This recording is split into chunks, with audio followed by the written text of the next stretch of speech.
नमस्कार दोस्तों, history front lecture series के आज के इस हमारी बातचीत में आपका बहुत बहुत स्वागत है। आप सभी जानते हैं कि पिछले काफ़ी लंबे अरसे से हम ये एक प्लेटफॉर्म चला रहे हैं ताकि जो हमारी इतिहास और हमारी विरासत की दो इमारतें हैं और बहुत सारी पब्लिक स्पेसेस हैं जिनको सेंट्रल विस्टा के चलते खत्म करने की, ढहाने की कोशिश ये सरकार कर रही है। और कोशिश नहीं, ये काम चल रहा है और ये फैसला लिया जा चुका है। और जब ये सरकार फैसले लेती है तो ये सरकार किसी से पूछती नहीं है, तो कोई डायलॉग आम लोगों के और इस सरकार के बीच में अब नहीं रहा है। तो इसलिए हम ये कोशिश कर रहे हैं कि हम किसी न किसी तरह से एक दूसरे के साथ डायलॉग कर सकें, हम किसी माध्यम से आम लोगों के साथ जुड़ सकें, उनसे डायलॉग कर सकें, विशेषज्ञों को हम ला सकें। तो इसी कोशिश में हमने अब तक बहुत सारे इतिहास के विशेषज्ञों से आपकी बातचीत करवाई है। आज हमारे साथ बहुत ही खास मेहमान हमारे हैं डॉक्टर गौहर रजा, जिन्होंने हमारे इस प्लेटफॉर्म पे आना कबूल किया है। आपने उनको बहुत सारे टीवी प्रोग्राम्स में आज तक देखा होगा, बहुत सारे मुशायरों की वो शान रहते हैं। और ये बहुत बड़ी बात है कि वो एक पॉपुलर ईडियम में अपनी बात कह सकते हैं और उनकी बात बहुत दूर तक जाती है, सुनी जाती है। तो जो हमारा जो इतिहासकारों का, इतिहास के विद्यार्थियों का, इतिहास के अध्यापकों का एक ये एफर्ट है, उसमें उनका शामिल होना इस बात का सबूत है कि वो किस तरह से जो लोगों की आवाज़ है, जो लोगों के कंसर्न हैं, उनसे जुड़े हुए हैं और किस तरह से वो उनकी सहायता करने के लिए हमेशा तैयार रहते हैं। अभी उनसे बात हो रही थी तो उन्होंने बताया कि किस तरह से वो किसान आंदोलन में भी बार बार गए हैं और जाते रहते हैं। तो हम इस प्लेटफॉर्म पे अब स्वागत करते हैं डॉक्टर गौहर रजा साहब का। जी सर, बहुत बहुत शुक्रिया आपके यहाँ आने का। आपकी इस हस्ती के यहाँ आने से हमें ये उम्मीद है कि हमारी आवाज़ और लोगों तक पहुंचेगी। जो लोग हिस्ट्री से सीधे ताल्लुक नहीं रखते हैं वो भी आपकी बात को सुनेंगे, वो आपकी बात को पसंद करते हैं, सराहते हैं। इसके लिए आपका बहुत बहुत धन्यवाद सर, आप यहाँ आ जाए।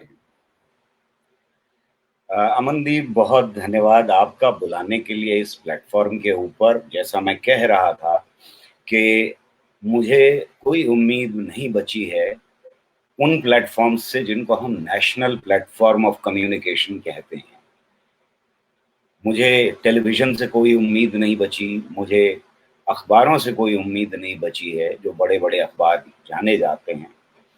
आदतन पढ़ता हूँ उन्हें, लेकिन वो आदतन ही पढ़ता हूँ और अपने दांत पीसने लगता हूँ जब हेडलाइन शुरू होती है पढ़नी। तो मुझे उम्मीद है छोटे प्लेटफॉर्म से, मुझे उम्मीद है इस वक्त उन सोशल मीडिया के नेटवर्क से जो आज जनमानस तक पहुंचने की कोशिश कर रहे हैं। मैं अक्सर ये कहता रहा हूं कि ये जो छोटे एफर्ट्स हैं ये आज़ादी के दौरान भी चलते रहे। जब छपाई शुरू हुई तो छोटे छोटे सैकड़ों पर्चे निकले, सैकड़ों अखबार निकले, सैकड़ों किताबें निकाली गई। बड़े अखबार तो इस तरह से रहे कि भाई वो उबलते हुए पानी में अगर देखें तो पानी स्टेबल होता है लेकिन उसके ऊपर बुलबुले जमा रहते हैं। और मेरे दिमाग में ये इमेज हमेशा उभरती है कि वो बुलबुलों की जिंदगी तो कम हो सकती है लेकिन वो पूरी की पूरी सतह और सरफेस को हमेशा घेरे रहते हैं। वो हो सकता है अकेले बुलबुले की जिंदगी कम हो लेकिन वो समाज की कॉन्शियसनेस, समाज की सोच बदलने में बड़ा अहम रोल अदा करते हैं। ये आज़ादी के संग्राम के दौरान भी हमने देखा है और आज भी हम देख रहे हैं, खासतौर से 2014 के बाद जिस तरह का हमला था, उसके बाद लोगों ने शुरू में डर की चादर को जब फाड़ा, तो आज मुझे दिखाई दे रहा है कि एक तरह से हमने पूरी सतह को फिर से घेर लिया और ये आवाजें लगातार मुल्क के हर कोने से, हर जगह से उठ रही हैं। और इसलिए मैं आपको मुबारकबाद देता हूं इस प्लेटफॉर्म के लिए। मुझे बहुत क्योंकि बहुत उम्मीद छोटी उनसे है, इसलिए अमनदीप मैं आ, कहीं भी छोटे प्लेटफॉर्म पे जाने से मना नहीं कर रहा, क्योंकि ये जी मिल करके बहुत बड़े हैं। ये करोड़ों में है इस वक्त हमारे देश के अंदर, और आपका जो इनिशिएटिव है बहुत सराहनीय है। जी, बहुत बहुत शुक्रिया सर। जैसे आपने कहा कि डर की चादर को जब पहली बार फाड़ा गया, तो ये बहुत बढ़िया एक मौका था जब एंटी-सीएए प्रोटेस्ट शुरू हुए और जब हमारे विद्यार्थी, जो हमने देखा कि यूनिवर्सिटीज के हैं, कॉलेजेस के हैं, वो सड़कों पे आए, तो हम अध्यापकों को भी सड़कों पे आना पड़ा और वो हमारी स्कूलिंग का सबसे पहला दौर था इसमें आने का। और उसके बाद से हम देख रहे हैं कि ये हमला लगातार लगातार हर तरह की आपकी इतिहास पर, आपकी विरासत पर, आपकी बोलने की आज़ादी पर, हर चीज़ पे लगातार हो रहा है। किसान देखिए कि सड़कों पे बैठे हुए हैं और उनकी बात कोई सुनने को तैयार नहीं है। जो इतिहास के विद्यार्थी, इतिहास के अध्यापक, इतिहास के रिसर्चर्स हैं, वो बार बार ये कह रहे हैं कि भाई हमारे जो सोर्सेज हैं वो खतरे में आ जाएंगे अगर आप अपने बहुत बड़े महल बनाने के लिए या नई पार्लियामेंट बनाने के लिए उन इमारतों को तोड़ेंगे जिनमें अभी वो बसे हुए हैं, जो अभी उनके घर हैं, तो उसकी कोई बात नहीं सुन रहा है। तो सर, सबसे पहले आप जैसे दिल्ली से हैं, तो ये सेंट्रल विस्टा के बारे में आप क्या महसूस करते हैं इस पूरे प्रोजेक्ट को लेकर? ये मैं आपसे जानना चाहूंगा। देखिए, कोई नई सरकार आए और वो तब्दीलियां करना चाहे और वो ये कह के आई हो कि हमें तब्दीली करनी है और जनता ने उसे इसलिए वोट दिया हो कि वो बदलाव चाहती है, तो ये डेमोक्रेटिक प्रोसेस का हिस्सा होता है। तो मुझे कोई एतराज नहीं होता कि अगर वो मुल्क को जरूरत महसूस होती और वो नई पार्लियामेंट बनाते, वो नया एक शहर बना लेते पूरा, मुझे कोई एतराज नहीं। लेकिन अगर हम इतिहास पे नजर डालें, आपके प्लेटफॉर्म पे बड़े बड़े इतिहासकार आ चुके हैं और शायद मुझे इसीलिए डर लग रहा है इतिहास में जाते हुए, क्योंकि मैं साइंटिस्ट हूँ। इतिहास से मेरा कोई डायरेक्टली सीधा कोई रिश्ता लेना देना नहीं रहा है, लेकिन हर आदमी जो नागरिक होता है, पैदा होता है, उसका इतिहास से हमेशा एक रिश्ता होता है। तो उस हैसियत से मैं ये कहना चाहता हूं कि अगर इतिहास में जाएं तो 11 बार दिल्ली बसी, और जब भी दिल्ली बसी हमेशा इस इलाके में एक नया शहर बनाया गया, नया शहर तलाश किया गया। अंग्रेजों ने 1857 के बाद पुरानी दिल्ली को, और खास तौर से जो फोर्ट का एरिया था, जो फोर्टिफाइड एरिया था, जिसके चारों तरफ बाउंड्री थी और फसील थी, उसको तबाह कर दिया और उस फसील को भी तबाह कर दिया, उस बाउंड्री को भी तबाह कर दिया। लेकिन उन्होंने पुरानी दिल्ली को मिटाने की कोशिश नहीं की। उन्होंने वो इमारतें सारी जहां लोग रह रहे थे, बस रहे थे, जहां लाल किला था, जहां जामा मस्जिद थी, जहां और बहुत ऐतिहासिक इमारतें थी, उनको ढा करके उन्होंने नई दिल्ली नहीं बसाई, जिसे आज नई दिल्ली कहते हैं। बहुत सारे विद्यार्थी ये जानते होंगे कि जब शाहजहानाबाद बसा तो नई दिल्ली से बनने से पहले तक शाहजहानाबाद को नई दिल्ली कहा जाता था और पुरानी दिल्ली महरौली के एरिया को कहा जाता था। ये अंग्रेजों के जमाने में जब नई दिल्ली बसाने का उन्होंने फैसला लिया, तो उन्होंने एक नई जगह तलाश की। जो उस बाउंड्री के बाहर थी, जो पुरानी दिल्ली की बाउंड्री थी। उन्होंने ऐसा नहीं किया कि अतजिनी को खत्म करके और बना दिया हो। उन्होंने ये नहीं किया कि वो शाहजहांपुर का जो एरिया वो सब तोड़ ताड़ के और फिर से नया बना।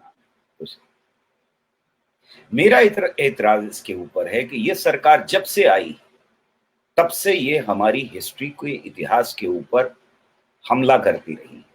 ये हमला हमको कॉलेजेस में दिखाई दिया, ये हमला हमको यूनिवर्सिटीज में दिखाई दिया, सिलेबस में दिखाई दिया, और हमको मीडिया में दिखाई दिया, ये पार्लियामेंट की बहस में दिखाई दिया हमको कि किस तरह से उसे मरोड़ने की, तोड़ने की, मिटाने की कोशिश कर रहे हैं। ये हमला हमें तब भी दिखाई दिया जब इन्होंने आते ही कहा कि हम पुराने रिकॉर्ड सारे के सारे साफ कर देंगे। ज्यादातर लोगों को ये याद नहीं होगा, लेकिन हर मिनिस्ट्री के अंदर सफाई के नाम के ऊपर पुराने रिकॉर्ड्स की तबाही मचाई गई। अब ये जैसे जैसे पैर जमाते गए और दूसरी बार अमित शाह और नरेंद्र मोदी वापस गद्दी पर लौटे, तो इन्होंने इस इलाके को भी बुलडोज करने का सोच लिया।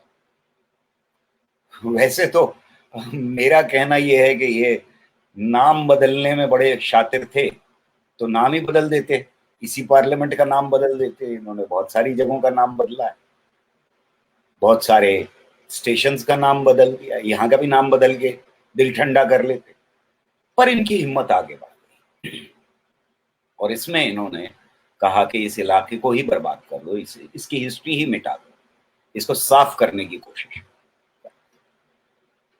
और ये चीज मुझे हिटलर की तरफ ले जाती है। हिटलर जब गद्दी पर बैठा था तो उसका ख्वाब ये था कि वो बर्लिन को पूरा मिसमार करके एक नया शहर बसा दे वहां। उसकी शुरुआत भी की थी। ये अच्छा हुआ कि बर्लिन बच गया, बमबारी के बावजूद बच गया काफी कुछ वहां पर। लेकिन ये वही मानसिकता है।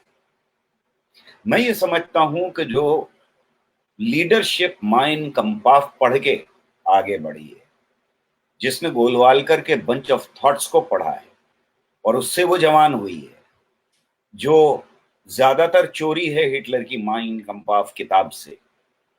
अगर आप देखें तो दोनों में इतना ज्यादा पैरेलल दिखाई देता है।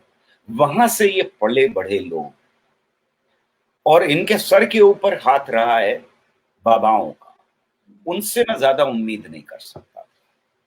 हम कुछ बातें देख लेते हैं।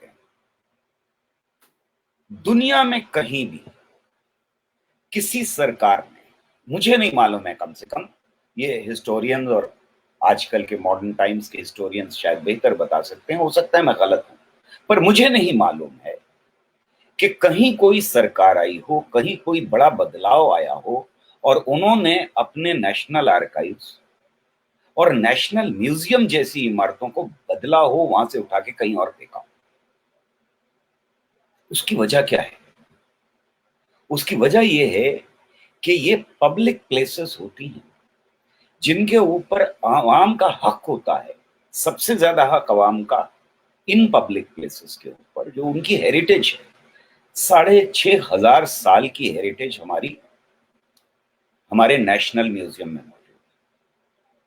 हजारों साल की हेरिटेज, उससे भी मतलब चाइना से लेकर के, चाइनीज पेंटिंग से लेकर के, हमारे देश की पेंटिंग से लेकर के कितना कुछ मटेरियल मौजूद है। मुझे जब जरूरत पड़ी, जिसका जिक्र अभी हम कर रहे थे बात शुरू करने से पहले, भगत सिंह पर फिल्म बनानी थी, हमारे सामने सबसे बड़ा मसला यह था कि पार्लियामेंट हाउस में जिस जगह पे बम फेंका, जिन 2 कुर्सियों पे बम आके गिरा, वो कहां थी? क्या हम इनके ऊपर कह सकते हैं कि यहां पर भगत सिंह के नाम की प्लेट लगा दो? हम ये चाहते थे उस जमाने में हमारे, और इसका कहीं रिकॉर्ड नहीं मिल रहा था। पार्लियामेंट के अंदर कोई रिकॉर्ड नहीं है कि कहां वो गिरे थे। हमने कोशिश कर ली पूरी, हमने 3 मूर्ति में पूरी कोशिश कर ली, वहां रिकॉर्ड्स बहुत सारे हैं। लोगों से पूछ लिया, हिस्टोरियंस से बात कर ली, उस बीच में आखिरकार हमें नेशनल आर्काइव्स में एक मैप मिला, जो मैप था कपड़े के ऊपर बना हुआ, बहुत खूबसूरत मैप। वहां पर निशानदेही थी कि यहां पर गोली लगी थी, और यहां पर पर्चे फेंके थे, और यहां पर ये दो जो कुर्सियां हैं जहां कोई नहीं बैठा हुआ था, वहां पर डैमेज हुआ। अब ये हमारा हेरिटेज है। भगत सिंह 94% नौजवानों का आज भी हीरो है इस देश के। वो सिर्फ पंजाब का हीरो नहीं है, वो सिर्फ लेफ्ट वालों का हीरो नहीं है। आज की नस्ल में 35,000 लोगों का जब मैंने सर्वे किया था, तो उसमें 94% बच्चों ने, यूथ ने ये कहा था कि भगत सिंह हमारा हीरो। क्या होगा जब आप बदल रहे होंगे, तो बजाय संजो के रखने से कि कहीं बाहर ना निकले चीज, कहीं बाहर ना जाए, उसकी पूरी हिफाजत हो। जब आप नेशनल आर्काइव्स तोड़ते हैं तो ये हिफाजत खत्म करते हैं। एक मेरा पर्सनल एक्सपीरियंस है, मैं साउथ अफ्रीका गया, वहां पर एक पुरानी, सबसे पुरानी जो जो स्कल कहलाती है, मिसेस प्लेस के नाम से वो जानी जाती है। ह्यूमैनिटी की सबसे पुरानी स्कल, ह्यूमन बींग्स की सबसे पुरानी स्कल वो मानी जाती है। वो उनके म्यूजियम में है। सरकार बदली, हालात बुरे हुए, फिर बेहतर हुए, लेकिन म्यूजियम नहीं बदला। और वहां पर उसकी आज भी सिक्योरिटी उतनी ही है जितनी के वहां के प्रेसिडेंट की सिक्योरिटी। आप कह रहे हैं कि हम नेशनल आर्काइव्स को वहां से मिटा देंगे? अरे भाई, अपनी पार्लियामेंट बनानी है कहीं और बना लो। दिल्ली के करीब जगह पड़ी हुई हैं। मैं तो इसके भी खिलाफ था कि दिल्ली को राजधानी सन 47 के बाद बनाया जाए। तबाही मचा दी। अगर कहीं और राजधानी बनती तो हमारी हेरिटेज बच जाती, इस देश की हेरिटेज बच जाती। हम भी वैसे ही शायद एक शहर के मालिक होते, जैसे कि रोम को कहा जाता है। जी, ये हमने बहुत अच्छा। तबाही, हाँ, आपका हम आइडिया जो है। हिस्ट्री को, जो लोग मिटाना चाहते हैं, वो जब सत्ता में आ जाते हैं तो क्या करते हैं, ये अपनी आंखों से होते हुए देख रहे हैं। बदकिस्मत है हमारी कौम। हम उस हिस्ट्री को मिटते देख रहे हैं जिस हिस्ट्री को ये कहते हैं कि बहुत एंशिएंट है। उसमें से हर वो चीज मिटा देना चाहते हैं जो इनकी पॉलिटिक्स में फिट नहीं हो। छोड़ देते हैं ये बात भी, चलिए हिस्ट्री छोड़ दीजिए, मिटाना है तो मिटा दीजिए, खत्म कीजिए। कोरोना के पीरियड में जब पूरे मुल्क को आपने शमशान बना दिया, उस वक्त ये प्रोजेक्ट चलाते रहे। इससे ज्यादा असभ्य चीज क्या हो सकती? और मेरा गुस्सा सिर्फ सरकार के ऊपर नहीं है, सिर्फ मोदी के ऊपर नहीं है, सिर्फ अमित शाह के ऊपर नहीं है। मेरा गुस्सा है सुप्रीम कोर्ट के ऊपर, जिसने न सिर्फ इस बहस का दरवाजा बंद किया, बल्कि लोगों को धमका भी दिया कि हम, अगर तुम इस बात मुद्दे को उठाओगे तो हम तुम्हारे ऊपर 1 लाख रुपए का जुर्माना लगा देंगे। पार्लियामेंट में तो बहस बंद ही कर दी गई। जो एक जगह खुली थी, कोर्ट, उसमें भी बहस को आपने बंद कर दिया, क्योंकि आप उन्हें यूएपीए के अंदर बंद नहीं कर सकते थे, इसलिए 1 लाख रुपए का आपने जुर्माना लगा दिया। आपका बस चलता तो उन पे भी ये इल्जाम लगाते कि ये दो देशद्रोही हैं और उनको यूएपीए में अंदर करते थे, उस तरह से जिस तरह से बच्चियों को सलाखों के पीछे बंद कर रखा है। क्या मतलब है? अगर मेरे घर के अंदर लाश रखी हुई हो तो क्या मैं कमरा बना रहा हूँ उस वक्त? जब मुल्क के अंदर आग लगी हुई थी, पूरा मुल्क शमशान बना हुआ था, जो हमारी रिवर्स हैं उसमें हमने देखा कि किस तरह से कब्रिस्तान बना दिया उसको। उस वक्त ये कह रहे थे कि हम वहां फोटोग्राफ भी नहीं लेने देंगे, इसलिए कि तुम डिस्कस कर लोगे उसको, तुम लोगों को, आम जनता को ये बता दोगे कि क्या क्या हो रहा है। सारा मुल्क लॉकडाउन में जाएगा, उस जगह पर मजदूरों को तुम पकड़ के ले आओगे, काम करवाओगे, और इस पे बहस भी नहीं हो सकती। कमाल है। मैं थोड़ी सी इसी मुद्दे के ऊपर स्टेटिस्टिक्स भी बताता चलूं, आज ही अखबार में है। आज का अखबार ये कह रहा है कि न्यू पब्लिक इरिगेशन सेक्टर में जो प्रोजेक्ट्स थे उनकी दर कम हुई है 96%। 4% रह गए कोरोना के पीरियड, बंद हो गए बाकी सब। जो पब्लिक सेक्टर इंफ्रास्ट्रक्चर में जो इन्वेस्टमेंट था उसमें लगभग 40%, 39% की गिरावट आई। 40% अखबार ने लिखा है हाफ हो गए, लेकिन मान लेते 39% कम हुए। फॉरेन इन्वेस्टमेंट हमारे देश में 95.4% घटा, यानी 3.6% बचा। इसी वक्त में जो इलेक्ट्रिसिटी का इन्वेस्टमेंट है, जो हमारे देश में इलेक्ट्रिसिटी के प्रोजेक्ट्स का इन्वेस्टमेंट है, वो 55.1% घटा है, 50 से ऊपर घटा है। ये प्रोजेक्ट्स, जो बड़े प्रोजेक्ट्स थे पब्लिक सेक्टर के, उनमें 85 में से सिर्फ 38 चल रहे। देश इस कगार पर है। एक तरफ हर घर में मातम मचा हुआ है, लोग ऑक्सीजन के लिए तरस रहे हैं। मेरा सर्वे ये कह रहा है कि एक सवाल जब पूछा कि इस देश को धार्मिक स्थान चाहिए या हॉस्पिटल चाहिए, 99% लोगों ने ये कहा कि इस देश को हॉस्पिटल्स की जरूरत है। 90% लोगों ने कहा कि साल भर के लिए या 6 महीने के लिए या 3 महीने के लिए धार्मिक स्थानों को बंद कर देना चाहिए। धार्मिक स्थान बंद हो सकते हैं, ये बनना बंद नहीं हो सकता।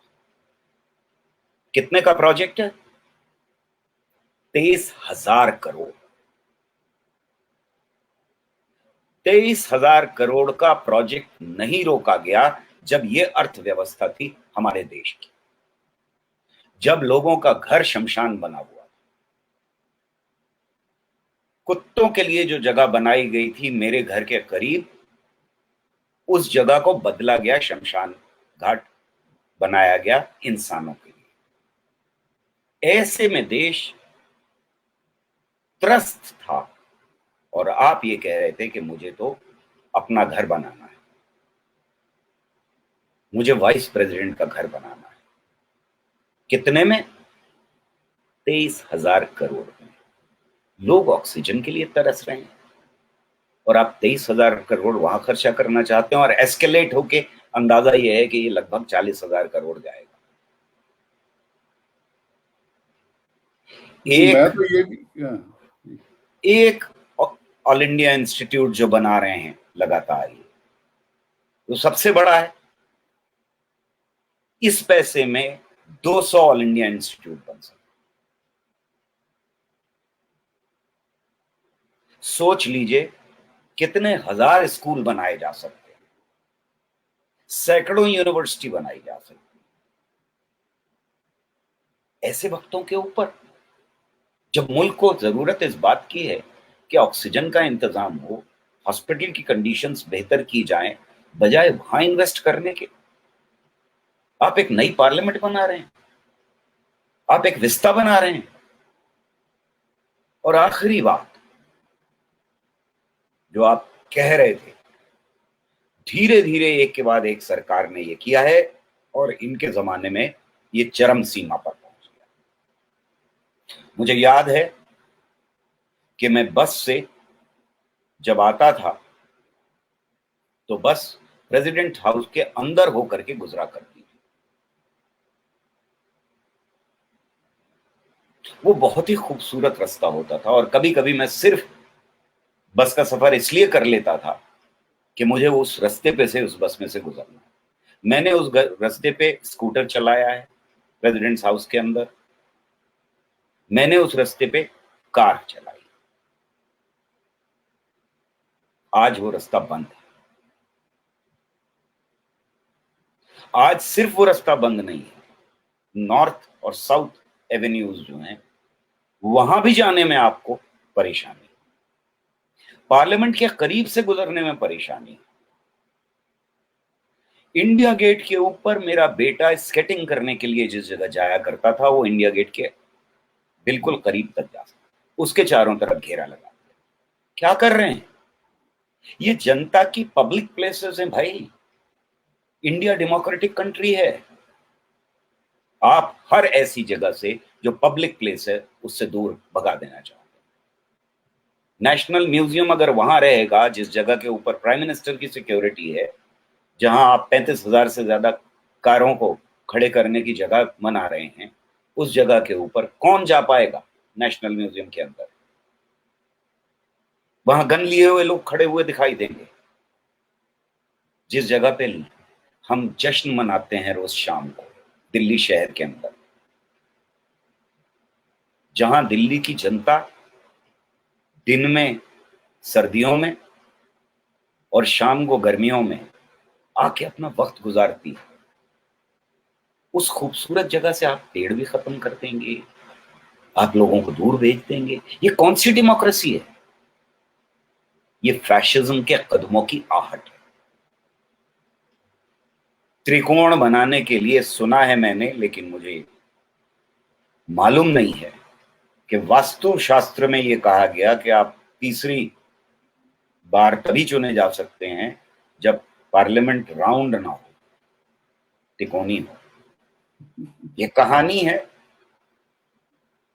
मैं नहीं जानता सच है या झूठ है, इसकी पुष्टि नहीं हो पाई है, लेकिन जो बाबाओं के पैर छू करके लीडरशिप बढ़ी हुई है उसमें कोई ताज्जुब नहीं है कि त्रिकोण की वजह ये रही। मेरे एक दोस्त मजाक में कह रहे थे कि त्रिकोण तो फैमिली प्लानिंग वाला भी है, यूपी में वो मुद्दा लगातार उठाया जा रहा है, कहीं वो वजह तो नहीं है। मुझे मालूम नहीं, ये मजाक की बातें हैं, मजाक में ही रहना चाहिए। नहीं, लेकिन एक बात मजाक की नहीं है, नेशनल जुर्म है इस वक्त इस विस्ता को बना। जी। मेरे दिल में थोड़ी सी कदर बढ़ जाती अगर ये इस वक्त रोक देते और कहते कि हम साल भर के लिए बंद कर रहे हैं। जिस तरह अफ्रीकन कंट्रीज में बहुत जगह प्रोजेक्ट्स रोके गए, इस तरह के प्रोजेक्ट्स रोके गए। खुद अमेरिका में डोनाल्ड ट्रंप के जाते ही वो दीवार का बनना रोका गया। शायद मेरे दिल में थोड़ी सी जगह हो जाती कि ये जनता के दुख के साथ खड़े हुए हैं, वो घड़ियाली आंसू नहीं है जो हमने देखे थे टेलीविजन के ऊपर। शायद कहीं दुख है, कहीं इंसानियत बच गई है, पर इसके बाद मुझे लगता है कि कोई इंसानियत नहीं बची, ना कभी थी। जी बिल्कुल। सर, एक बात आपने मजाक में कही लेकिन है बहुत सच कि ये सरकार इलेक्शन से आगे सोच नहीं सकती है, इलेक्शन के आगे देख नहीं सकती है। जैसे मैं हमेशा ये सोचता हूं कि नोटबंदी क्यों हुई और मुझे दिखता है कि सामने यूपी का इलेक्शन था और मुझे कोई वजह नोटबंदी की दिखाई नहीं देती। सर, आपने अपने इस जो बात आपने कही इसमें बहुत इम्पोर्टेंट बातें, जो एक भगत सिंह के बारे में ये कही कि आपने एक सर्वे किया जिसमें लोगों ने बहुत सारी भगत सिंह के बारे में बात कही, और लेटेस्ट सर्वे एक हम आज देख रहे हैं इंडिया की टॉलरेंस और सेग्रीगेशन के बारे में जो हुआ है, तो उसमें भी एक तरह की डायकोटमी है, एक तरह की इनर कंट्राडिक्शन बहुत ज्यादा है। और वैसे ही भगत सिंह के बारे में भी दिखाई देती है कि लोग कहेंगे कि हम भगत सिंह से प्यार करते हैं, लेकिन भगत सिंह की पार्टी का जो नाम हिंदुस्तान सोशलिस्ट रिपब्लिकन एसोसिएशन था, दूसरे ही ब्रेथ में वही आदमी कहेगा कि हमें भारत के संविधान में जो समाजवाद शब्द है वो उससे बड़ी दिक्कत है। भगत सिंह से प्यार है, समाजवाद से दिक्कत है।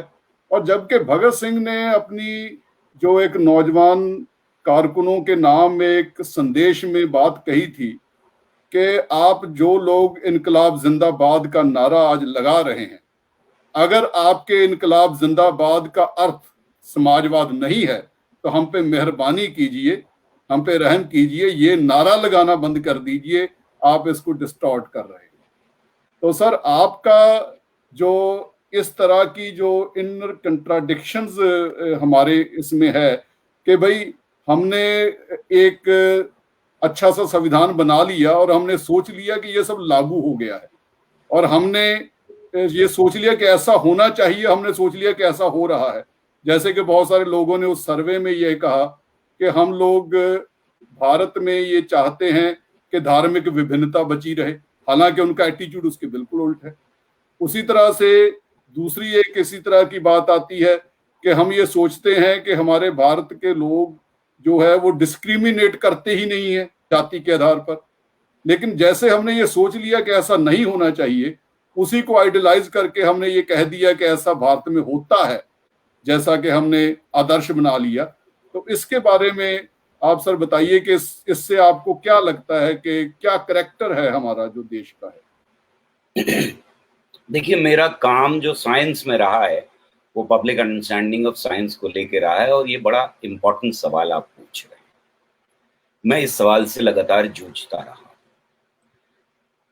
और मेरा मानना ये है हार्ड डेटा के आधार के ऊपर कि एक आदमी, एक आम नागरिक जो एक्सपर्ट नहीं होता, जो हिस्टोरियन नहीं होता, जो साइंटिस्ट नहीं होता, और साइंटिस्ट भी है तो वो अपनी फील्ड में है और फील्ड्स में उसकी अलग एटीट्यूड होता है, वो आम नागरिक एक ही वक्त में सुपरस्टिशियस होता है, रिलीजियस होता है, और उसी वक्त में वो साइंटिस्ट भी होता है।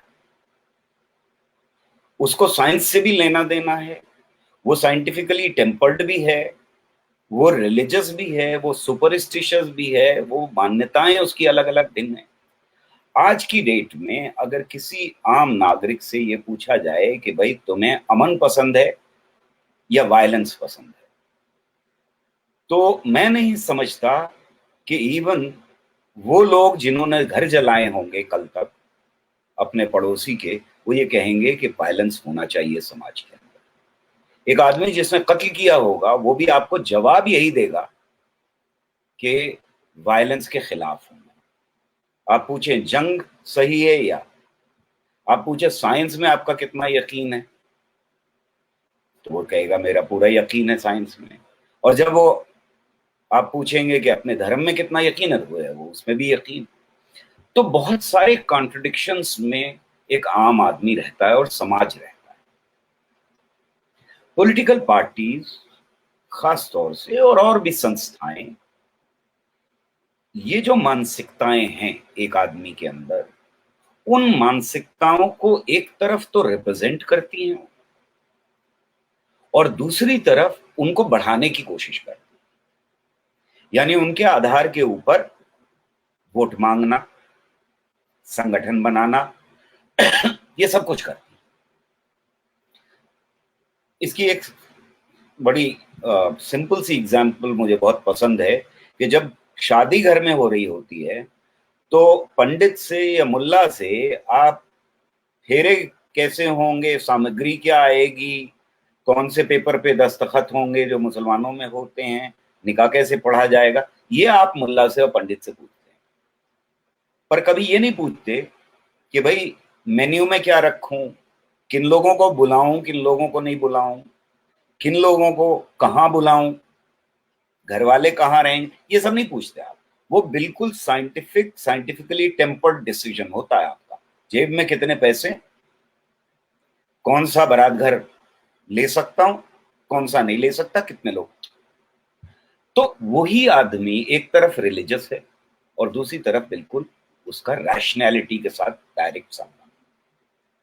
पॉलिटिकल पार्टीज अलग अलग अगर लेफ्ट की हैं तो वो उस कॉग्निटिव मैप में, जो जो हमारा मेंटल सोच का ढांचा है, उसमें वो चीजें बढ़ाने की कोशिश करती हैं जो रैशनैलिटी के ऊपर बेस्ड है।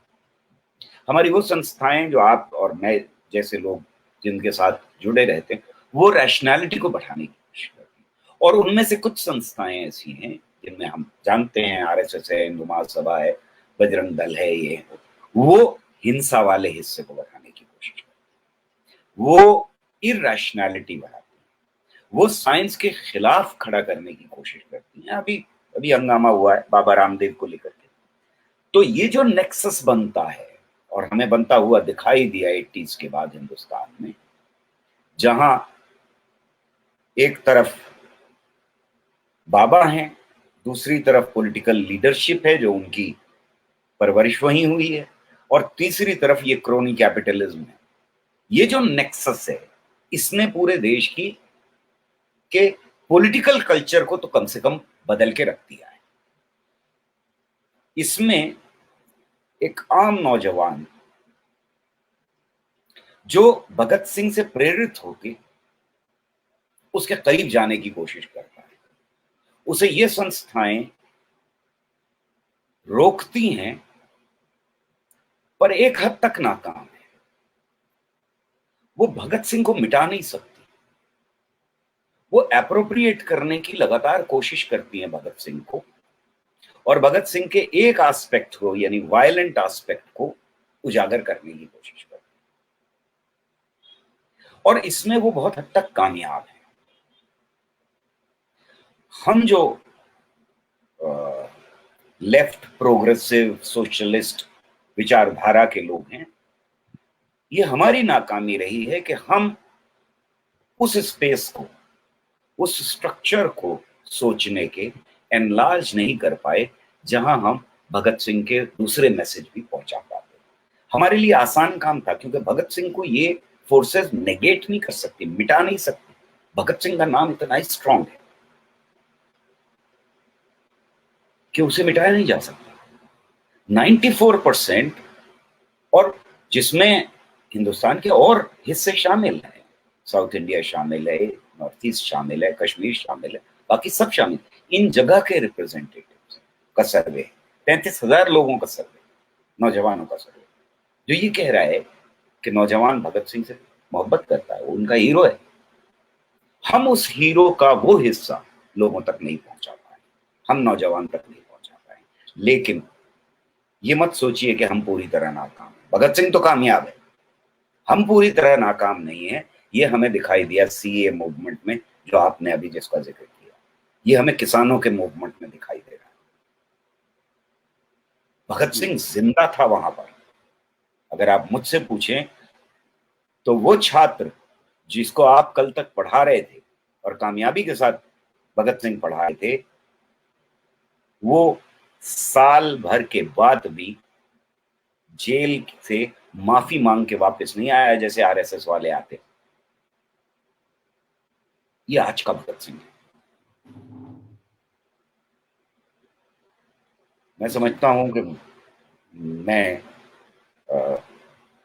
बूढ़ा होता जा रहा हूं और एक दिन खत्म हो जाऊंगा, तो कम से कम सीए मूवमेंट और किसानों के मूवमेंट ने मुझे इस उम्र के बैठने में बहुत उम्मीद दिला दी। भगत सिंह आज भी जिंदा है। जी बिल्कुल, जो ये समाज की ये मूवमेंट्स हैं, ये हमें एक तरह से नई जिंदगी दे देती हैं। और आप तो रेजिस्टेंस के शायर हैं, आपकी पोइट्री रेजिस्टेंस की है, तो आप सर कोई फेवरेट पोएम रेजिस्टेंस के बारे में हमें सुनाइए, चाहे वो आपने किसान जो मूवमेंट दोनों की पोएम्स हो या कही हैं, जी। आपने जो दोनों पोएम कही हैं वही सुना देता हूं मैं। हाँ नहीं सर, अभी एक सुनाइए, एक बाद में सुनेंगे। ओके। धर्म में लिपटी वतन परस्ती आपने फरमाइश की थी, मैं वो सुना देता हूँ। बिल्कुल। इस पोएम ने मुझे जाहिर देशद्रोही बना दिया।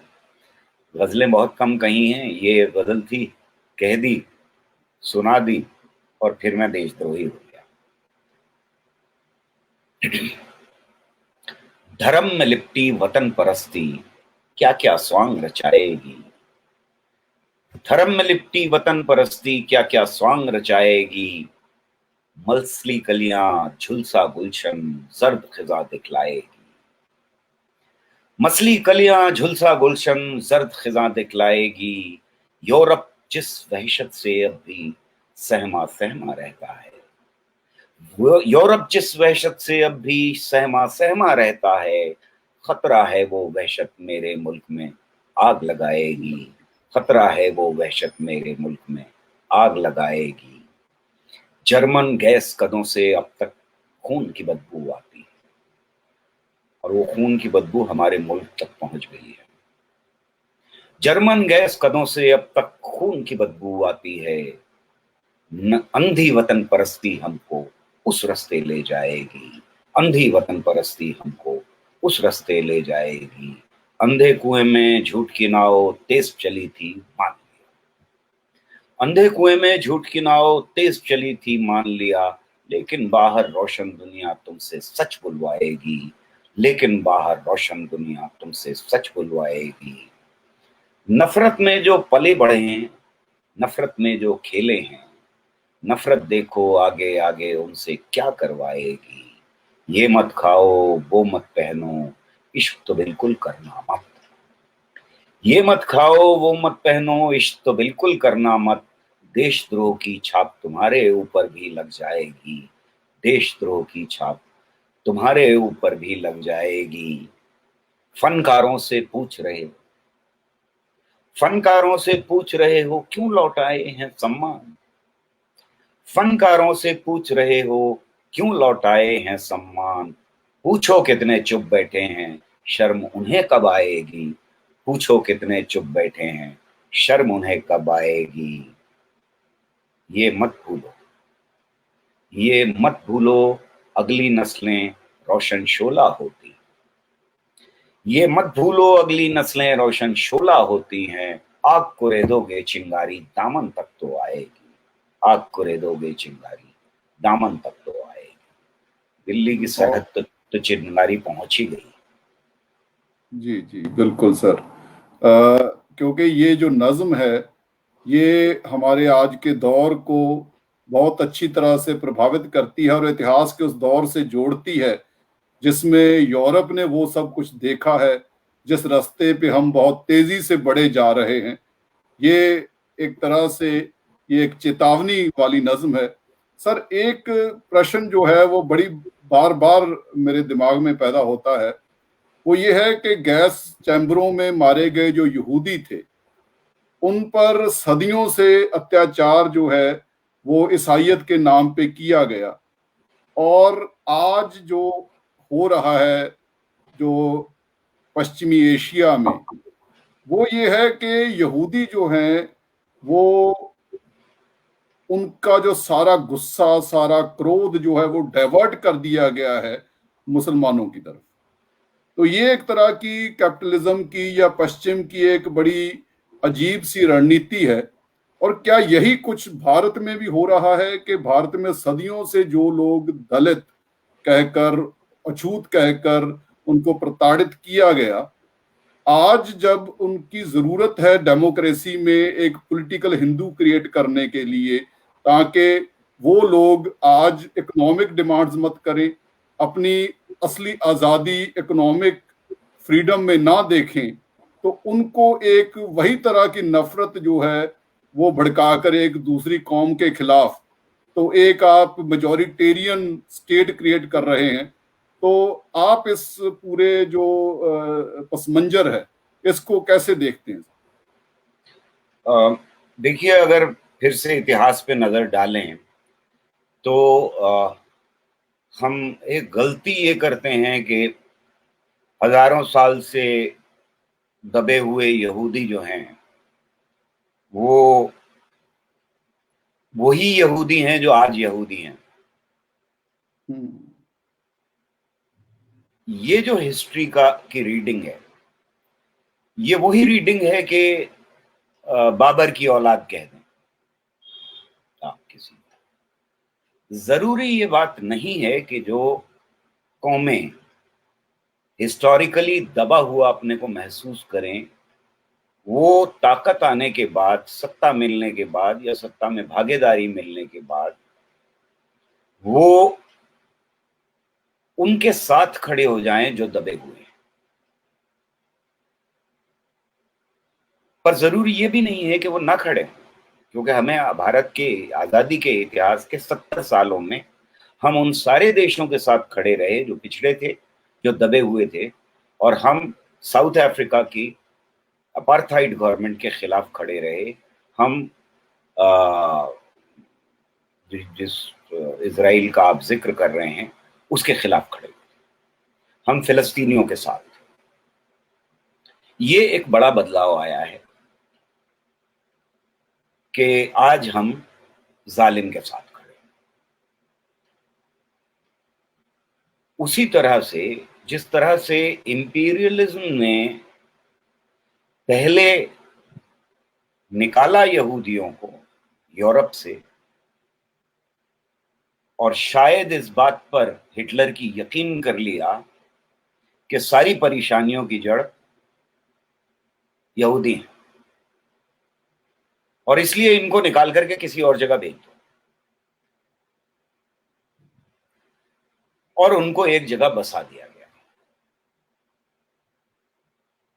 यानी यूरोप से उन्होंने अपनी परेशानी हल कर ली। अब जो इजराइल क्रिएट किया, उस इजराइल को क्रिएट ही ऐसे किया गया था कि फिलिस्तीनियों को बाहर किया गया। बेदखल किए बिना इजराइल बन ही नहीं सकता। तो ऐसे में जो क्लैश होना था वो हमारे सामने, और इस क्लैश में अमेरिकन इंपीरियलिज्म ने खासतौर से, और पूरे यूरोप ने, जहां पुराना टूटा फूटा इंपीरियलिज्म आज भी लंगड़ाता घूम रहा है, उसने इजराइल को तैयार ही इसलिए किया था कि इस इलाके के ऊपर तेल की जो पैदावार है उसके ऊपर कब्जा किया जा सके। और खाली इजराइल से काम नहीं किया, काम नहीं चला तो उनको डायरेक्टली इंटरवीन करना पड़ा तेल के ऊपर कब्जा करने के लिए लगातार। तो ऐसे में ये तो होना ही था। लेकिन मैं फिर कह रहा हूं कि मेरी हिस्ट्री की ये रीडिंग नहीं है कि ये वही यहूदी हैं जो गैस चेंबर में भेजे गए। खुद यहूदी ऑर्गेनाइजेशंस का कैरेक्टर बदला है इस बीच में। जो बहुत प्रोग्रेसिव ऑर्गेनाइजेशंस थी, जो हिटलर के खिलाफ खड़ी थी, जो दबी कुचली जनता की दुनिया के साथ थी, उनका अपना कैरेक्टर बदला, और उसके बदलने में बहुत बड़ा हाथ इंपीरियलिज्म का है। तो मैं किसी यहूदी के खिलाफ नहीं हूं। वहां ज्यादातर हमें पता नहीं लगता, खुद इजराइल के अंदर प्रोग्रेसिव यहूदियों और जो रिएक्शनरी इंपीरियलिस्ट यहूदियों, उनके बीच में कितना बड़ा संघर्ष चल रहा है। अभी हमें वहां का प्राइम मिनिस्टर को हटते हुए दिखाई दिया है, वो उसी संघर्ष का नतीजा। उनके अंदर भी कोई एकता नहीं है। हमें बाहर से दिखाई देता है, यहूदी कह दिया, खत्म हो गई बात। जो अरब से के यहूदी हैं वो, और जो यूरोप के यहूदी हैं, उन दोनों के बीच में भी कॉन्ट्रडिक्शंस। तो जिस तरह हम एक आइडेंटिटी क्रिएट कर देते हैं, उससे आसान जवाब तो मिल जाते हैं, पर सही जवाब जरूरी नहीं है कि मिले। वही यहां भी हो रहा है। हमारे देश के अंदर एक तरफ दलितों के ऊपर भयानक दमन है, जिसका आपने जिक्र भी किया कि उनके जो मसले हैं, उनकी जो आवाजें हैं, उसके लिए लगातार दलित लड़ रहे हैं। और दूसरी तरफ उनको एप्रोप्रिएट करने की कोशिश है, क्योंकि उनके बिना आप वोट तो हासिल नहीं कर सकते, आप जीत तो नहीं सकते। खास तौर से जब माइनॉरिटीज आपके साथ ना हो, जब मुसलमान आपके साथ ना हो, जब सिख आपके साथ ना हो, जब क्रिश्चियंस आपके साथ खड़े होने के लिए हर जगह तैयार है। यहां भी वो कॉन्ट्रडिक्शन हमको लगातार दिखाई दे रहा है। गरीबी में पैसे दे करके गरीब मुसलमान के खिलाफ गरीब दलित को खड़ा कर दो, उसको शराब पिलाओ और दंगा करने के लिए भेज दो और घर जलाने के लिए उकसाओ, ये एक तरफ चल रहा है और दूसरी तरफ दलितों का संघर्ष भी चल रहा है। आज ही की खबर है, रोज आ रही। कुछ दिन पहले हमने देखा कि रेप करने के बाद किस तरह से उस लड़की को यूपी में और Delhi all India institute of medical sciences से किस तरह से भेजा गया, अलीगढ़ ले जाई गई तो वहां पे क्या एटीट्यूड था और फिर किस तरह तेल छिड़क के आग लगा दी उसकी बॉडी को। ये सब होते हुए देखा और आज भी एक लड़के के कत्ल की खबर है, दलित लड़के की यूपी में। तो हमें ये दोनों चीजें होती हुई दिखाई गई। इस बीच में सीए के दौरान खासतौर से दलितों का एक बड़ा सेक्शन जिसे खतरा महसूस हुआ कि वो रिसीविंग एंड पे होगा, वो मुसलमानों के साथ आया। पर मुसलमान भी मोनोलिथिक नहीं है, दलित भी मोनोलिथिक नहीं है, उनके अंदर भी कास्ट सिस्टम है, उनके अंदर भी कास्ट सिस्टम है। ये अलायंसेस जो हैं, ये वही जो मैं कह रहा था, जो कॉग्निटिव मैप है, वो किस तरह से उसका इस्तेमाल होता है आम आदमी के, वो हमें अपने सामने होता हुआ दिखाई दे रहा है। तो मैं ब्लैक एंड व्हाइट में देखने को तैयार नहीं हूं कि सारे दलित मुसलमानों के खिलाफ हो गए, सारे मुसलमान दलितों के खिलाफ हो गए, सारे हिंदू कम्युनलाइज हो गए। नहीं, ऐसा होता नहीं। जी जी सर, ये बिल्कुल आपने सही जो नुक्ता जो है आपने हमें समझाया है। जैसे मैं कई बार ये सोचता हूँ कि अगर मैं अपने आप को सिख कहता हूँ, अपने आप को हिंदू कहता हूँ या अपने आप को मुसलमान कहता हूँ, तब तो मुझे कोई राजा जो है वो अपना भाई लगता है और कोई राजा अपना दुश्मन लगता है। लेकिन अगर मैं अपने आप को किसान कहूँ, अगर मैं अपने आप को किसी कारीगर के वंश से समझूं, अगर मजदूर के खानदान से समझूं, तब मुझे सभी राजे एक जैसे बुरे लगते हैं। फिर एक नए तरह का नजरिया जो है वो हमारे सामने बनने लगता है। तो सर, मुझे कई बार ये लगता है कि हमारा जो ये सेकुलरिज्म का जो मसला था, इसकी सबसे बड़ी जो बात थी कि इसने कभी जाति प्रथा को एड्रेस नहीं किया। जैसे महात्मा गांधी के बारे में यह कहा जाता है कि जो एक भारत के लोगों का एक एटीट्यूड है कि अगर हर एक चीज अपनी जगह पे रहे तो हम उसको सहन कर सकते हैं। जैसे सर्वे में भी दिखाया गया है कि हर एक चीज है अपनी जगह ठिकाने पे, तो हमें कोई दिक्कत नहीं जमाने से। तो अगर हर आदमी जो एक मुस्लिम है वो मुस्लिम की तरह रहे, सिख है सिख की तरह रहे, दलित है दलित की तरह रहे, तब हमें कोई दिक्कत नहीं होती, तब हम उसको डाइवर्सिटी को एक्सेप्ट करने के लिए तैयार रहते हैं। लेकिन जैसे ही वो अपनी सीमाओं से आगे बढ़ता है, कहीं दूसरी तरफ जाता है, तब उसको उस प्रताड़ना का शिकार होना पड़ता है। और जो हम जैसे लोग हैं, जो खास तौर पे लेफ्टिस्ट हैं, उनको इसीलिए समाज बुरा मानता है कि वो तब उनके पक्ष में खड़े हो जाते हैं कि अगर कोई लड़का किसी और धर्म में चला जाकर शादी कर लेता है, लड़की शादी कर लेती है, तो ऐसी चीजें हमारे समाज को कबूल नहीं है। लेकिन ये जो हम जैसे लोग हैं, ये मानवाधिकार की बात करते हुए उनके पक्ष में हो जाते हैं, तो समाज जो कहता है कि ये हमारे सबसे बड़े दुश्मन है। तो ये जो कबीलावाद है, ये हमारे एक भारत के अंदर अभी तक चल रहा है। तो सर, इसमें जो जो सेकुलरिज्म था, जो हमारा जो नेहरू और गांधी वाला सेकुलरिज्म था और भगत सिंह वाला सेकुलरिज्म था, उसमें आप क्या डिफरेंस महसूस करते हैं कि ये जो आज सेकुलरिज्म का एक क्राइसिस पैदा हुआ है, उसकी क्या बुनियादें हैं उस आइडियोलॉजी में, नेहरू और गांधी के आइडियोलॉजी में, और उसका हल क्या भगत सिंह के सेकुलरिज्म में हमें नजर आता है? बात बहुत गहरी और लंबी है जो आप कह रहे हैं, इसके लिए शायद एक और सेशन की जरूरत है। पर मैं जब ये सोचता हूँ तो बहुत छोटी जल्दी में कहने की कोशिश करता हूँ जो अपनी बात है उसे। देखिए, जब हिंदुस्तान अंग्रेजों से जूझ रहा था तो हम ये देखते हैं कि सब ने ही, इंक्लूडिंग भगत सिंह, उसने तो बड़े सख्त अल्फाज में कहा है कि अगर ये अनटचेबिलिटी रहे और जाति प्रथा रहे तो हमें ये हक नहीं है कि हम आजाद हों। इतनी सख्त जबान में और किसी ने ये बात नहीं कही। इंडिया आज भी, अगर मैप जो बनाया गया है रेसिज्म का, एक आप इंटरनेट पे देख सकते हैं, उसमें इंडिया टॉप कंट्रीज में आता है रेसिस्ट होने में। तो हमारा समाज जो था धर्मों में बटा हुआ था, जातियों में बटा हुआ था, जबानों में बटा हुआ था, खान पान में बटा हुआ था, हर तरह से ये जो खित्ता है पूरा, ये जो लैंड मास है, ये बटा हुआ। इसे हमें एक्सेप्ट करना चाहिए।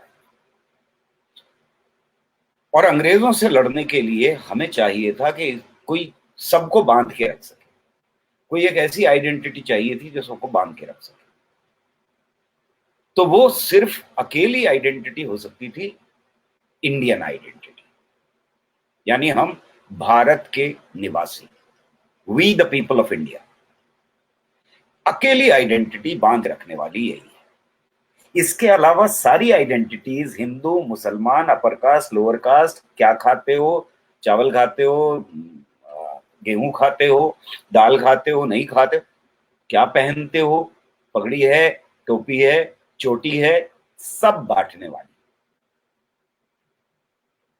अकेली आइडेंटिटी बांध के रखने वाली इंडियन आइडेंटिटी। इंडियन आइडेंटिटी के क्या एलिमेंट्स होंगे? हमें रिलीजियस आइडेंटिटी के मालूम है, हमें जात की आइडेंटिटी के एलिमेंट्स मालूम है। हमने इंडियन आइडेंटिटी के जब ढूंढने की कोशिश की तो हमें ये पता लगता है कि इंडियन आइडेंटिटी का सेक्युलरिज्म,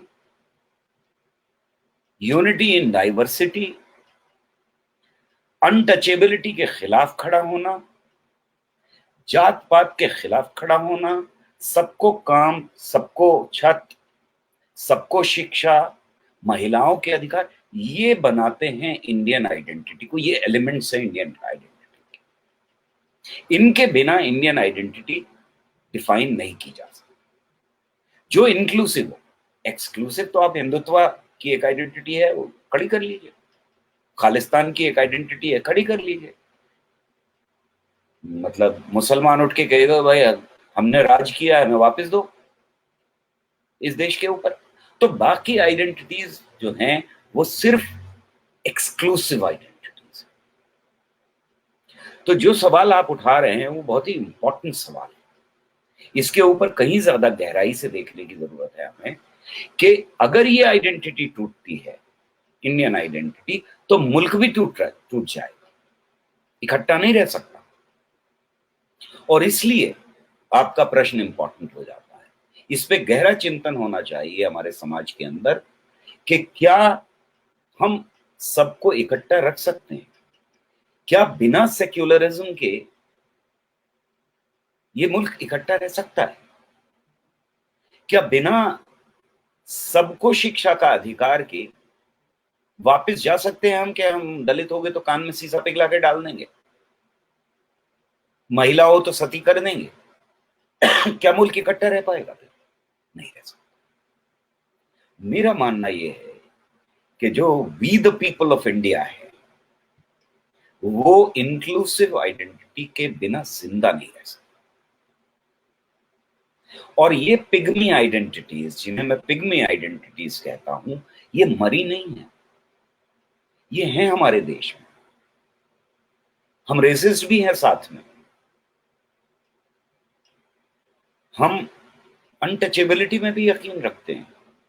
मैं अक्सर पूछा करता हूं वर्कशॉप्स के अंदर या लेक्चर के अंदर लोगों से कि भाई आपका क्या ख्याल है, आप शहर में रहते हैं, अनटचेबिलिटी है क्या? 99.9% केसेस में लोगों ने कहा है नहीं है, अनटचेबिलिटी तो गांव वगैरह में होगी। फिर ये सवाल कर लीजिए कि घर में जो माई आती है काम करने के लिए, आप उसे उसी बर्तन में, उसी प्याले में जिसमें आप चाय पीते हैं, खाना खाते हैं, देते हैं क्या खाना? तब सोचना शुरू करते हैं, तब थोड़ा सा हिलते हैं। क्या आपके घर के अंदर परेशानी खड़ी होगी अगर आप किसी मुसलमान से शादी कर रहे हैं, हिंदू हैं तो? दलित से शादी कर रहे हैं अगर ब्राह्मण है तो परेशानी खड़ी होगी या नहीं? अनटचेबिलिटी के रूप अभी भी मौजूद है। गांधी ने जो कॉम्प्रोमाइजेस किए, जिसके खिलाफ अंबेडकर ने आवाज उठाई, उन सारी चीजों से कंसेंसस बना, और वो कंसेंसस था इंडियन आइडेंटिटी को एक्सेप्ट करना कि जहां औरतों को आजादी होगी, बराबर का हक होगा, वोट डालने में भी, शिक्षा में भी, छत में भी, प्रॉपर्टी में भी, इसमें भी, ये सारे। ये जो इंडियन आइडेंटिटी क्रैक बनी, इसको करोड करने वाली, इसको दीमक की तरह से खाने वाली आइडेंटिटी भी मौजूद है, जो जात की आइडेंटिटी। मैं अक्सर दलित दोस्तों से पूछता हूं कि क्या वो दुनिया बहुत अच्छी होगी जहां दलित ब्राह्मण की तरह से बिहेव करने लगे, सारे मंदिरों पे दलितों का कब्जा हो जाए, ब्राह्मण्स को बाहर निकाल दें? क्या वो दुनिया खूबसूरत होगी? नहीं। तो ये जो आइडेंटिटी है, इसको करोड़ करने की आइडेंटिटी से अगर हमें बचाने का प्रोजेक्ट लेना है तो हम हिंदुस्तान को बचा पाएंगे, वरना नहीं बचाएंगे। हमारा कॉन्स्टिट्यूशन हमारा ख्वाब है। आपने शुरू में कहा था कि कॉन्स्टिट्यूशन में बना के रख दिया तो सोचा कि अब हो जाएगा। नहीं हो, वो तो ख्वाब है, पूरा करना है हमें, नस्ल दर नस्ल पूरा करना, और उसके ऊपर लगातार हमला भी रहेगा इन पिग्मी आइडेंटिटीज की तरफ से। और मैं इसीलिए हिंदुस्तान को आज तक बेहतर समझता हूं पाकिस्तान से, कि वहां पिग्मी आइडेंटिटी की बेसिस के ऊपर वो मुल्क तैयार किया गया, वो बना, वो रिलीजियस आइडेंटिटी के ऊपर बना। हमारी जनरेशन खुशकिस्मत थी कि हम ऐसे मुल्क में रह रहे थे और ऐसे मुल्क का ख्वाब देख रहे थे जिसकी आइडेंटिटी जाइगेंटिक थी, बड़ी थी, इंक्लूसिव थी।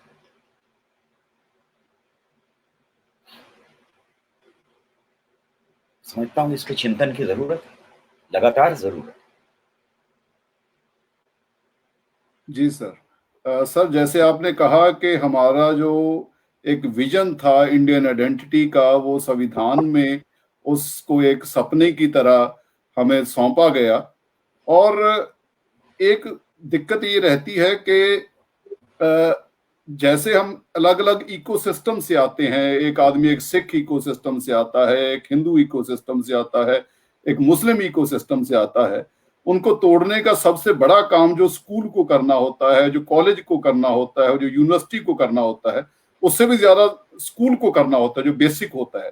क्योंकि एक खास जगह पर तो वो आदमी बन जाता है, तो उसको फिर तोड़ा नहीं जा सकता। तो सर, एक कॉमन एजुकेशन सिस्टम जो बिना इस दिक्कत के हो, बिना उसके कोई सेग्रीगेशन के हो कि ये माइनॉरिटी स्कूल्स हैं, ये जो है मेजॉरिटी स्कूल्स हैं, ये जो हमने जो ये खड़े कर दिए हैं ये स्कूल, अब जो प्राइवेट स्कूल बन गए उनमें भी यही चीजें हो रही हैं कि मॉरल एजुकेशन के नाम पर आपको फिर से धर्म पढ़ाया जा रहा है। तो ये सबसे बड़ा मुझे लगता है कि जैसे हमने गांधी के सेकुलरिज्म की बात की, तो नेहरू जी की सबसे बड़ी जो है वो नाकामयाबी मुझे ये लगता है कि वे कॉमन स्कूल सिस्टम नहीं बना पाए। तो आपको इसके बारे में क्या महसूस होता है सर? मैं आपसे बिल्कुल अग्री करता हूं। पहली बात ये कि स्कूल सिस्टम और एजुकेशन जो है यूनिवर्सल होनी चाहिए, दूसरी बात कंपलसरी होनी चाहिए, और तीसरी बात गवर्नमेंट की तरफ से चलाई जानी चाहिए। प्राइवेट का उसके अंदर कोई दखल नहीं होना चाहिए। प्राइवेट स्कूल मौजूद होंगे तो एजुकेशन को करप्ट करेंगे। करप्ट गवर्नमेंट आएगी तो करेगी, वो तो करेगी ही करप्ट। लेकिन अगर सेक्युलर गवर्नमेंट भी है तो वो प्राइवेट स्कूल्स को फिर कंट्रोल नहीं कर सकती। एजुकेशन का काम ना धार्मिक लोगों के हाथ में होना चाहिए, ना प्राइवेट हाथों में होना चाहिए, वो हाथ में गवर्नमेंट के होना चाहिए। और यूनिवर्सल एजुकेशन यूनिफॉर्म एजुकेशन का मतलब ये है, यूनिवर्सल यूनिफॉर्म एजुकेशन का मतलब ये है कि राज्य जो हैं उनको आजादी हो कि वो एक सेक्युलर एजुकेशन का इंतजाम अपनी जरूरतों के हिसाब से कर सके। अगर हम ये नहीं करेंगे, जो हमारे कॉन्स्टिट्यूशन का ख्वाब है, बाय द वे, ये भी कॉन्स्टिट्यूशन का हिस्सा है कि यूनिवर्सल एजुकेशन इस मुल्क के अंदर होगी और कंपलसरी एजुकेशन। अगर हम ये नहीं करेंगे तो फिर जो परेशानियां हम झेल रहे हैं और अगली नस्लें झेल रही हैं वो झेलती रहेंगी। लेकिन आवाजें उठ रही हैं लगातार, टीचर्स की तरफ से भी उठ रही हैं, पॉलिटिकल पार्टीज की तरफ से भी उठ रही हैं और यंग स्टूडेंट्स की तरफ से भी उठ रही हैं। लगातार प्रोटेस्ट हो रहे हैं इसके ऊपर। मुझे काफी उम्मीद है। जी सर। सर, आखिर में हम बात करते हैं उन स्कूल्स की जो बिना किसी सरकार की सहायता के चल रहे हैं। जैसे एक स्कूल सीएए प्रोटेस्ट के दौरान चला था, एक स्कूल आज दिल्ली के वो सड़कों पे चल रहा है जहाँ पे किसान बैठे हैं। तो उन स्कूलों ने देखिए कि पश्चिमी उत्तर प्रदेश की बहुत बड़ी कम्युनल जो डिवाइड थी उसको खत्म कर दिया। तो उन स्कूल्स के बारे में हम आपसे लास्ट में ये चाहेंगे कि वो जो इस स्कूल के बारे में आपने कविता कही है, जो नज्म कही है, वो हमें सुनाएं सर। किसान, जी सर। आप बिल्कुल सही कह रहे हैं कि स्टूडेंट्स की, खास तौर से और नौजवानों की, जो यूनिवर्सिटी से बाहर भी आ गए, कॉलेज से बाहर आ गए, उनकी बड़ी एजुकेशन हुई है इस पीरियड में जो हमने अपनी आंखों से देखी है। वो चाहे सीए मूवमेंट हो और चाहे मुल्क का एक कंप्लीट ख्वाब इन जगहों के ऊपर हमको पनपता हुआ, उगता हुआ, पनपता हुआ, बढ़ता हुआ दिखाई दे रहा है। उसके बीज वहां मौजूद हैं, जो चाहे ले जाए अपने यहाँ फसल लगा सकता है।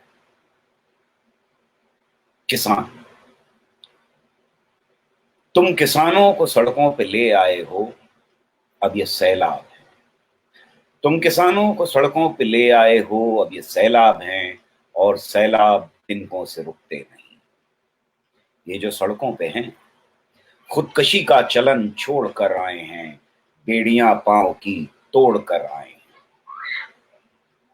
सोंधी मिट्टी की सबने कसम खाई है और खेतों से वादा किया है कि अब जीत होगी तभी लौट कर आएंगे।